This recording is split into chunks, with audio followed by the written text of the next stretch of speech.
Hello বন্ধুরা, কেমন আছো তোমরা সবাই? আশা করি নিশ্চয়ই ভালো আছো। তা আমি এখানে আমার দিদির সাথে ভিডিও করছি, তো নিশ্চয়ই বুঝতে পারছো আমি ট্রেনে রয়েছি। কারণ আমরা যাচ্ছি মায়াপুরে। আমার দিদি, আমি আর আমার হাজব্যান্ড আর সিনি আর শানিক সবাই মিলে আমরা যাচ্ছি আজকে মায়াপুরে। তো এখানে আমরা টোটোতে উঠে গেছি ট্রেন থেকে নেমে। তো ট্রেন থেকে নেমে টোটো করে আমরা যাচ্ছি হুলোর ঘাটে। তারপর আমরা হুলোর ঘাট থেকে আমরা ওখান থেকে নৌকা পার হব। তো চলো ভিডিওটা দেখা যাক।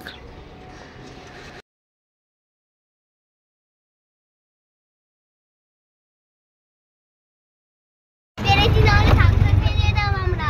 ধাক্কা খেয়ে যেতে তুমি তাহলে পড়ে যাচ্ছ কেন? রাস্তাঘাটে নিচে আমার নিয়ে না। এখন আমরা অটো থেকে নেমে গেছি। অটো থেকে নেমে আমরা ওই বোটে উঠছিলাম, যেটা ওখানে রাখাই থাকে দুটো বোট, একটা এপারে একটা ওপারে, যেটা সব জায়গায় হয়। তো এই বোটটা করে আমরা এখন ওপারে যাব। ওপার থেকে নেমে আমরা একটুখানি হাঁটা পথ আছে, কিন্তু ওখানে গাড়িরও ব্যবস্থা আছে, বাস চলে। তো আপনারা যারা হেঁটে না যেতে চান তারা ওই বাসের মধ্যে করে যেতে পারেন। তো শুধু ওই বাসগুলো মন্দির থেকে ওই হুলোর ঘাটের ওই অবধি আসে, আর আবার ওখান থেকে ওইখানে মন্দির অবধি যায়। এই হচ্ছে ওই বাসের নিয়ম। তো ওই বাসে করে আমরা যাইনি, কারণ বাসে প্রচণ্ড ভিড় ছিল। তো আমরা হেঁটেই চলে গেছিলাম। হেঁটে আমাদের সত্যি বলতে মাত্র 4 থেকে 5 মিনিট লেগেছিল। তো আমরা সবাই মিলে হেঁটে হেঁটে টুকটুক করে চলে গেছিলাম। তো হেঁটে হেঁটে গেছি, যে খুব ভালোই লাগছিল। আর সামনে যখন মায়াপুরে ইস্কনের মন্দিরটা দেখছিলাম, তো আমাদের ভীষণই ভালো লাগছিল।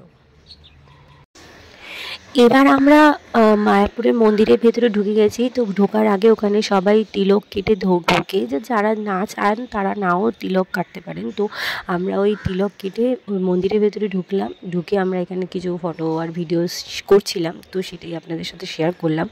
তো এরপরে আমরা প্রসাদ খাবো। তো প্রসাদের জন্য আমরা কুপন কেটেছিলাম। কুপন কাটার অনেক লাইন ছিল। কুপন কাটার পর যখন আমরা খাওয়ার জায়গাটায় ঢুকবো, তখন ওখানে আপনারা জুতো রাখারও সুব্যবস্থা আছে। তো জুতো টুতো রেখে আমরা এখানে লাইনে দিয়েছিলাম। লাইনটা প্রচণ্ড ভিড় ছিল, প্রচণ্ড লাইন ছিল, কিন্তু ওখানে ভেতরে অনেক জায়গা থাকার জন্য আমাদের লাইনটা খুব তাড়াতাড়ি এগিয়ে গেছে।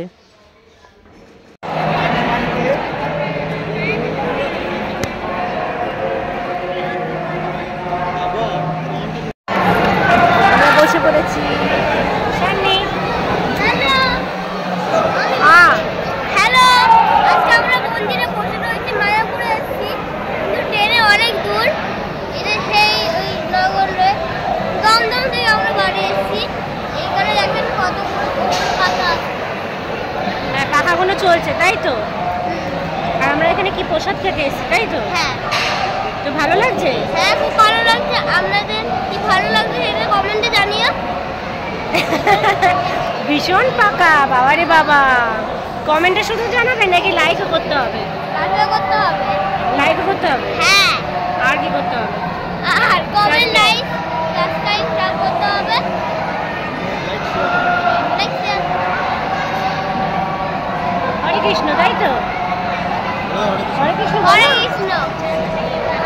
তো সবার ফার্স্টে চলে এলো এখানে আমাদের প্লেট আর গ্লাসের সাথে এখানে ছিল জল দিয়ে যাচ্ছিলো। তারপরে এলো খিচুড়ির পর ভাত, ডাল, সবজি, আর হচ্ছে মানে যেটাকে বলে লাবড়ার তরকারি, সেটা দিয়েছিল। তারপর আমরা ওখান দিয়ে খেয়ে আমরা এখানে লোটাসের যে গার্ডেনটা আছে, তো সেখানে চলে এসেছিলাম। সেখানে খুব ভালো লেগেছিলো। তারপর আমরা ওখান থেকে বেরিয়ে গেলাম গোশালার উদ্দেশ্যে। গোশালায় যাওয়ার জন্য আমাদের এখানে অনেকটা রাস্তা যেতে হয়েছিল।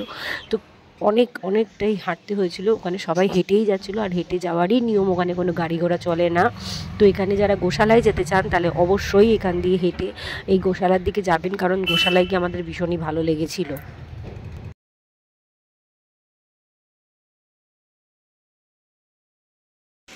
এখানে আমরা চলে এসেছি গোশালায়। তো গোশালা মানে আপনারা বুঝতেই পারছেন, গোশালা মানে গরুর যে স্থান যেখানে রাখা হয় তাকেই গোশালা বলা হয়। তো গরু মানে হচ্ছে কৃষ্ণ ঠাকুরের গোমাতা। তো গোমাতাকে আমাদের কৃষ্ণ ঠাকুরের জায়গায় থাকবে না, এটা তো কখনো হতে পারে না। তো এখানে গরুর মানে আনলিমিটেড গরু, মানে এত কাউ রয়েছে যে কি বলবো। আর সব মানে আনকমন টাইপের, যে ওদের শিংগুলো এত অন্যরকম যে এখানে কোনো জায়গায় দেখতে পাইনি।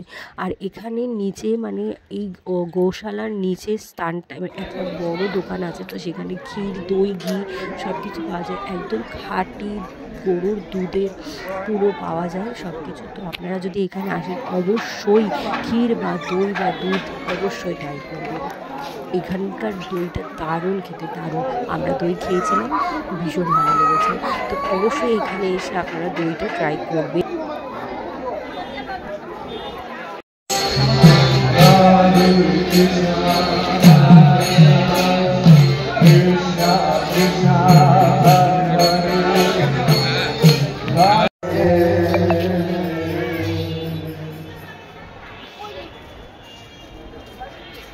এবার আমাদের বাড়ি যাওয়ার পালা। তো আমরা বাইরে বেরিয়ে যাচ্ছিলাম, দেখতেই পাচ্ছেন আপনারা যে আমি এখন বাইরে বেরিয়ে যাচ্ছি।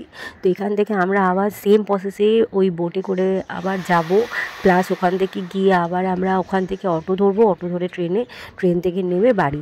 তো আমরা 9টা সাড়ে 9টার মধ্যে বাড়িতে পৌঁছে গেছিলাম, সকালবেলা 8টায় বেরিয়েছিলাম। তো আপনাদের যদি ভিডিওটা অবশ্যই ভালো লেগে থাকলে লাইক কমেন্ট শেয়ার করে আমাকে জানাবেন, আর আপনারা কোথা থেকে দেখছেন এই ভিডিওটা অবশ্যই সেটা আমাকে জানিয়ে দেবেন। অবশ্যই আমাকে কমেন্ট করে জানাবেন যদি ভালো লাগে। আজকে আমি ভিডিওটা এখানেই শেষ করলাম। Tata, bye, take care.